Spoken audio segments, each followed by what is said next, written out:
Skuad Garuda buktikan ucapan Roberto Mancini. Penggawa Garuda yang jadi kapten klub masing-masing.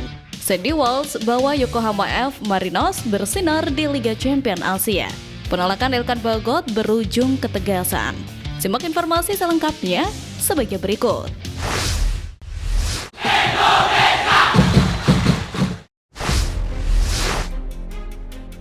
Sandy Walsh bawa Yokohama F. Marinos bersinar di Liga Champions Asia. Sesuatu yang membanggakan kembali dibuktikan oleh bek timnas Indonesia Sandy Walsh saat tampil bersama Yokohama F. Marinos. Sandy Walsh dipercaya tampil sejak awal oleh Steve Holland dan tampil impresif pada laga kemarin. Pemain 29 tahun tersebut kembali dipercaya sebagai bek tengah sebelah kiri dalam formasi 4-3-3. Bertanding di Stadion Sepak Bola Pudong melawan Shanghai Port, Yokohama F. Marinos berhasil membawa pulang kemenangan penting atas tuan rumah. Gol sematawayang diciptakan Anderson Lopez pada menit ke-30. Bek timnas Indonesia tersebut mencatatkan statistik bagus di jantung pertahanan tim tamu. Dikutip dari SofaScore, selama 90 menit Sandy berhasil mencatatkan 5 sapuan, 2 blok, dan 1 tackle. Selain itu, Sandy Walsh juga aktif dalam membangun serangan. Pemain skuad Garuda itu mencatatkan 78 sentuhan, 61 umpan sukses, 91% presentase umpan sukses, dan 3 kali umpan panjang sukses. Dalam duel 1 lawan 1, Sandy Walsh memenangkan 100% ground duel, 1 percobaan, dan 50% duel udara, 2 percobaan. Menariknya, Sandy Walsh ditempatkan tidak pada posisi aslinya bek kanan, melainkan bermain sebagai bek tengah. Sandy Walsh baru dimainkan sebagai bek tengah dan bek kiri di beberapa laga awalnya di Jepang. Jika Sandy Walsh terus memperlihatkan permainan memukau dan konsisten, bukan tidak mungkin Steve Holland akan menjadikannya starter terus. Pemain berusia 29 tahun itu tentu akan masuk skuad yang dipersiapkan dalam lanjutan putaran ketiga kualifikasi Piala Dunia 2026.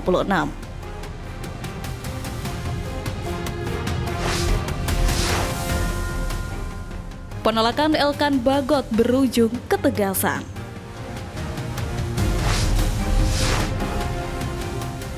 Sikap mau tak mau oleh Elkan Bagot membuat sejumlah pihak akhirnya turun tangan. Bagaimana tidak, bola liar perihal Elkan Bagot semakin menjalar. Dalam 1 bulan terakhir, pemain kelahiran Bangkok itu memang menjadi andalan Blackpool FC sebagai palang pintu pertahanan. Bagot dipinjamkan Ipswich Town ke Blackpool sejak Agustus 2024 dan berakhir pada 31 Mei 2025 mendatang. Selama itu Bagot baru memainkan 10 pertandingan bersama Blackpool di Liga dengan total mencatatkan 721 menit bermain. Menurut pengamat sepak bola tanah air Bung Ropan, Patrick Clifford sebenarnya sudah menghubungi Elkan. Akan tetapi, jawaban Elkan bukan untuk menolak panggilan timnas Indonesia, melainkan ingin fokus dengan klub yang dibelanya. Polemik yang tengah terjadi inilah akhirnya memantik Sumarji untuk ikut berkomentar. Pesan tegas pun diberikan untuk Elkan Bagot. Sumarji tak ingin basa-basi soal pemain ini. Ia butuh ketegasan apakah Elkan masih mau dipanggil ke timnas Indonesia atau tidak. Pemanggilan pemain ini penting mengingat kurang dari 1 bulan, timnas Indonesia akan kembali berlaga di kualifikasi Piala Dunia 2026. Sebenarnya ada atau tidaknya Elkan Bagot di skuad Garuda tidak terlalu berdampak signifikan untuk kedalaman skuad.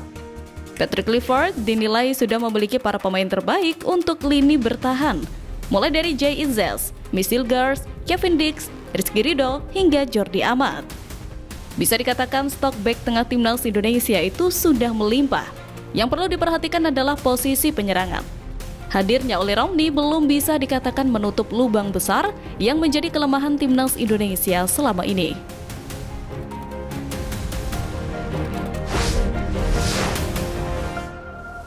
Penggawa Garuda yang jadi kapten klub masing-masing.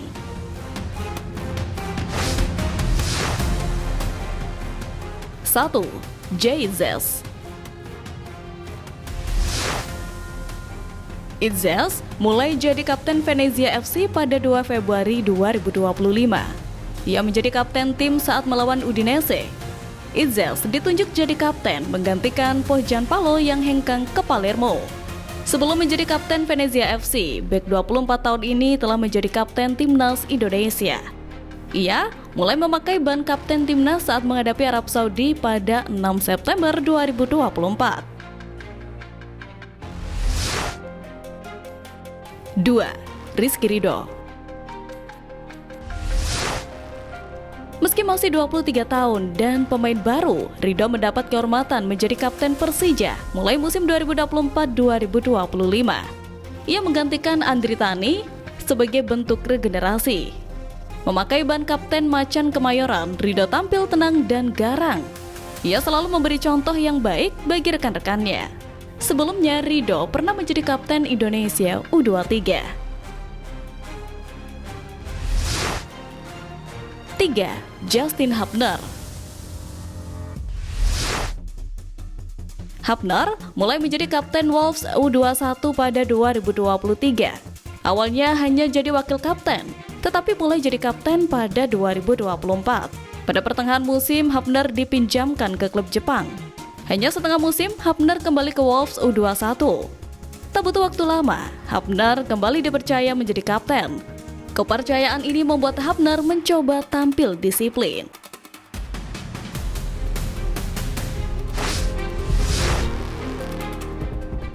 Skuad Garuda buktikan ucapan Roberto Mancini.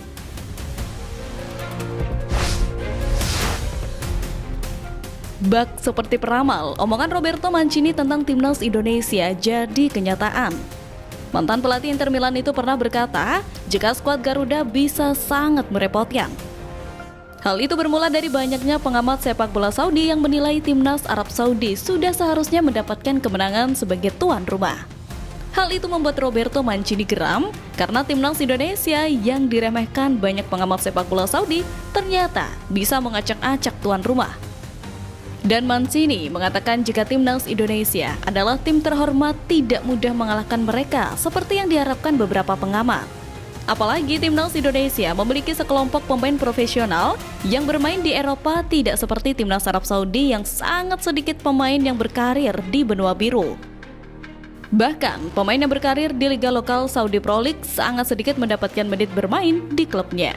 Dan setelah Roberto Mancini dipecat, ucapan itu jadi kenyataan. Karena di bawah kepemimpinan Hervé Renard, timnas Arab Saudi justru dipermalukan 2-0 pada 19 November 2024. Selain sudah diprediksi oleh Roberto Mancini, kemenangan timnas Indonesia atas Arab Saudi ini juga sudah diyakini oleh Coach Justin. Jauh sebelum pertandingan kandang melawan Arab, pengamat sepak bola Indonesia itu menyebut timnas Indonesia pasti menang. Itu adalah kemenangan kandang pertama bagi timnas Indonesia di babak ketiga kualifikasi Piala Dunia. Hasil gemilang itu membuat skuad Garuda bertengger di peringkat ketiga klasemen grup C.